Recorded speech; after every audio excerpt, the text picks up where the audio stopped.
I finished Never Split the Difference by Chris Voss, and honestly, the thing that stayed with me is this. Negotiation is not really about being clever. It is about making the other person feel heard enough that they can finally tell you the truth. Chris Voss was the FBI's lead international kidnapping negotiator. So when he talks about negotiation, he is not talking about awkward office bargaining or trying to save a few dollars on a car. He is talking about conversations where one wrong sentence can cost someone their life. And that is why this book is so interesting. Because the tools he learned in hostage negotiations also apply to normal life. Salary talks, business deals, family arguments, client calls, parenting, relationships, and even those small, everyday moments where two people want different things. Today I want to walk you through the ideas that I found most useful from Never Split the Difference. Not as some cold list of tactics, but as a way of seeing conversation differently. Because once you understand what Voss is really saying, you realize negotiation is not a battle. It is a discovery process. The first big idea is simple. Stop trying to win the argument and start trying to uncover the truth. Most of us enter a difficult conversation with a script already running in our head. We think we know what the other person wants. We think we know why they are being difficult. We think we know what we need to say next. But Voss argues that this is exactly where negotiation goes wrong. A good negotiator does not begin with certainty. A good negotiator begins with curiosity. That sounds soft, but it is actually powerful. If you walk into a conversation convinced that you already understand everything, you stop listening. You only wait for your turn to speak. But if you walk in thinking, there is something here I do not know yet, your whole posture changes. You slow down.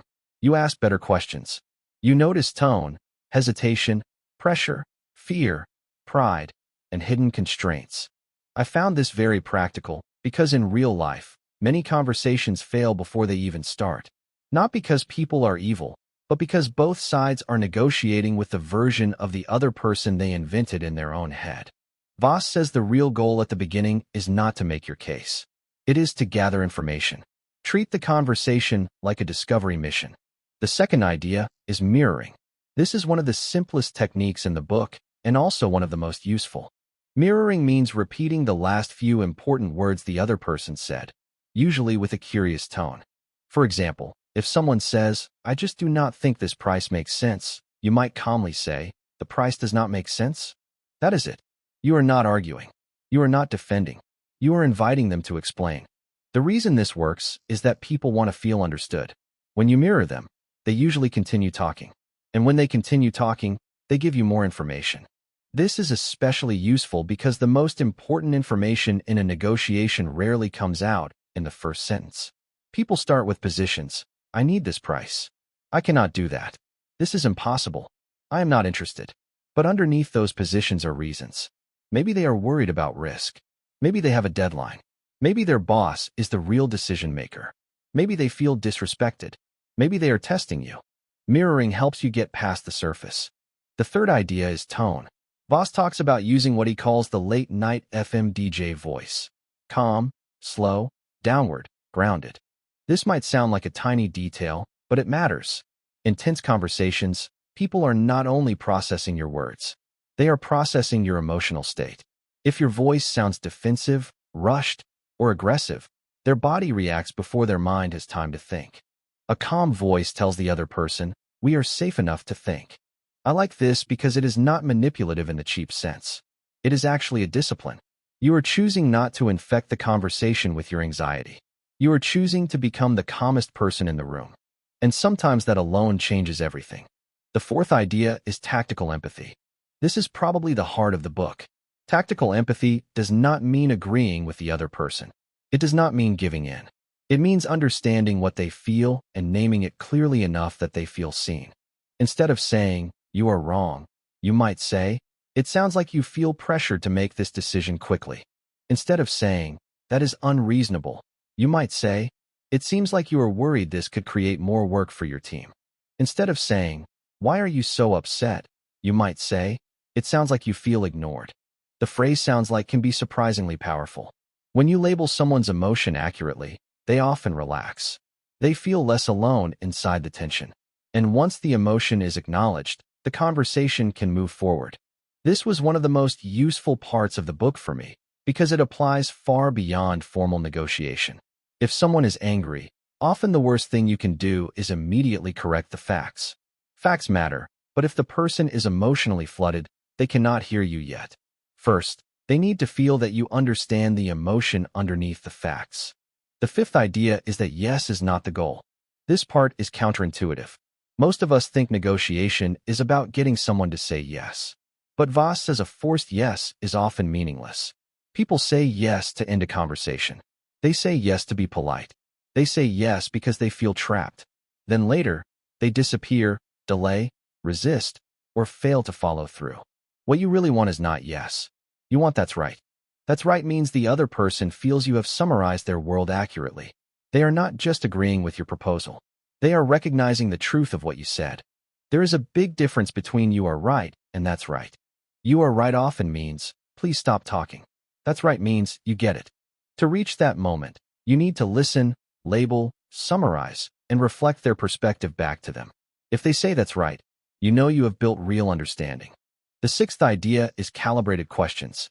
These are open-ended questions that usually begin with how or what.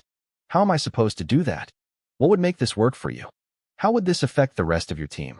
What is the biggest challenge you see here? These questions are powerful because they make the other person think with you. Instead of pushing your answer onto them, you make them participate in solving the problem. One of the most famous examples from the book is asking, how am I supposed to do that? When someone makes a demand you cannot accept, it is not a direct no. It is not a confrontation, but it forces them to confront the reality of their own request. This is useful in everyday life too. If someone asks for an impossible deadline, instead of saying no, you can ask, how would you like me to prioritize this against the other project due tomorrow? If a client wants a lower price and more work, you can ask, what part of the scope would you like to adjust to make that number work? The magic is that you are not carrying the whole problem alone. You hand part of the problem back to them. The seventh idea is the power of no. This one surprised me. Voss says people actually feel safer saying no than yes.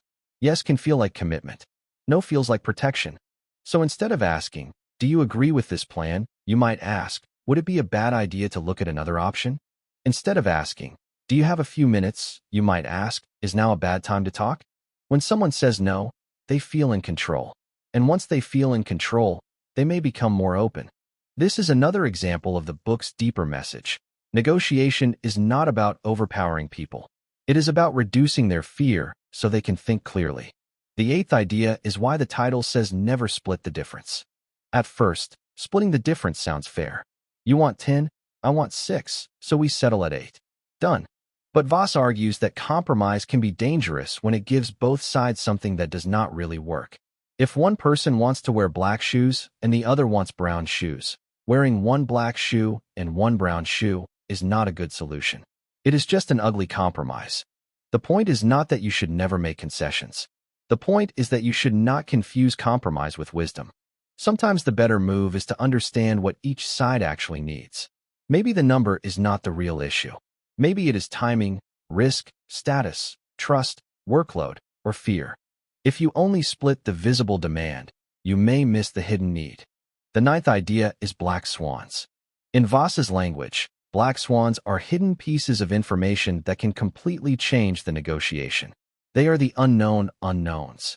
Things you did not even know to ask about. Maybe the other person has a deadline. Maybe they have another stakeholder. Maybe they care more about certainty than price. Maybe they are under pressure from someone else. Maybe their biggest fear is not money, but looking bad. This is why the early mindset of discovery matters so much. If you assume too quickly, you never find the black swan. A great negotiator keeps looking for the hidden variable that changes everything. So what do we actually take from this book? For me, the biggest lesson is that negotiation is not about becoming more aggressive. It is about becoming more attentive. Listen longer than feels natural. Mirror the important words. Label the emotion. Ask how and what questions. Do not chase a cheap yes. Look for that's right. And do not split the difference until you understand what is really being negotiated. What I appreciate about Never Split the Difference is that it makes negotiation feel human. Yes, the book comes from FBI hostage situations, but the real lesson is not drama. The real lesson is humility. You do not know as much as you think you know. The other person is carrying fears, pressures, desires, and constraints you cannot see yet. Your job is not to crush them. Your job is to listen carefully enough that the truth starts to appear. And once the truth appears, if you want one practical exercise from this video, try this today. In your next difficult conversation, do not rush to explain yourself. Pick one sentence the other person says, repeat the key words calmly, and then pause. That pause might feel awkward, but it may be the moment where the real conversation finally begins. That is the value of this book. It teaches you that the strongest negotiator is not always the loudest person in the room. Sometimes it is the person who can stay calm, listen deeply, and ask the question that makes everyone see the problem differently. One book, 10 minutes. Better you.